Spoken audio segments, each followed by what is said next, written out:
Tonight is another one of those nights where they've just handed me something from the New York Times that has come out in the last half hour. I'd like to begin here in our New York studios with Barrett, as this is another legal matter. And Barrett, the headline is New York Attorney General opens investigation of Trump projects. The first graph, roughly this. The New York, again, State Attorney General's office late on Monday issued subpoenas to Deutsche Bank and Investors Bank for records relating to the financing of 4 major Trump Organization projects and a failed effort to buy the Buffalo Bills of the National Football League in 2014. They cite their source as someone who's been briefed on the subpoenas.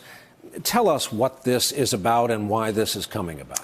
Right. So this is a direct fallout from Michael Cohen's testimony. If you recall, when he testified that Trump had inflated his assets, and this is really to be expected following that testimony. So the New York Attorney General is obviously starting a civil investigation. So at this point, they've served the subpoenas to Deutsche Bank. It's a civil investigation. It's really at the early stages. But this could absolutely, continue for quite a while and really cause a lot of headaches for Deutsche Bank and possibly for the Trump Organization as well. I want to underscore your point by reminding our viewers, this moment happened on live television February 27th. Here's Michael Cohen. Mr. Trump is a cheat.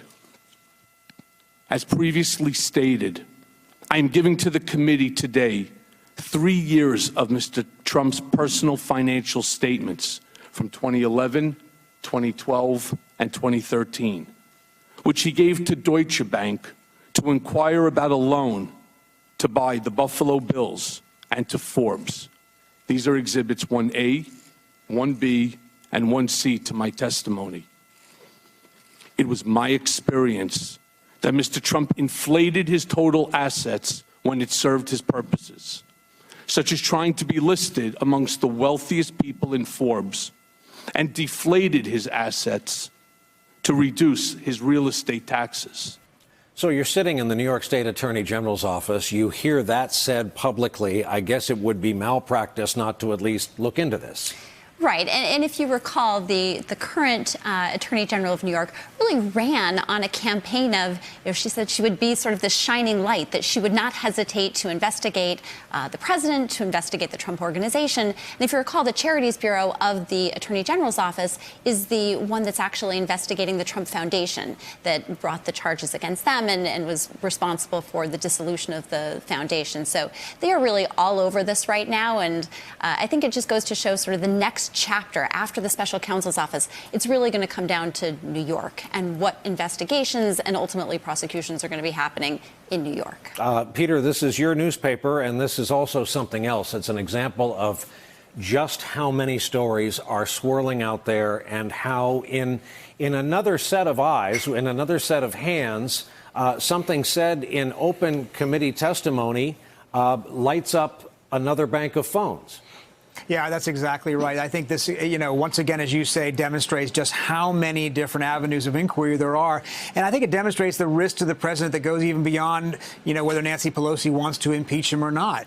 Long after he leaves office, there's still going to be, the fallout from these various different organizational investigations that are going on, not just his business, but his foundation, the inaugural fund, as well as all the actions he's taken as president. Now, if you're the president, what you're going to say is Michael Cohen is a liar. He's a convicted perjurer. He's going to go to prison for lying to Congress, and therefore the New York State Attorney General is being partisan for, taking his word on anything and launching this inquiry. But, our reporting has shown over the years that this idea that he sort of inflates the worth when it serves his serves his interest in one sense, and then deflates it when it comes to taxes. Our reporting has borne that out over the years. So I think that there's plenty of material to look at. Hey there, I'm Chris Hayes from MSNBC. Thanks for watching MSNBC on YouTube. If you want to keep up to date with the videos we're putting out, you can click subscribe just below me or click over on this list to see lots of other great videos.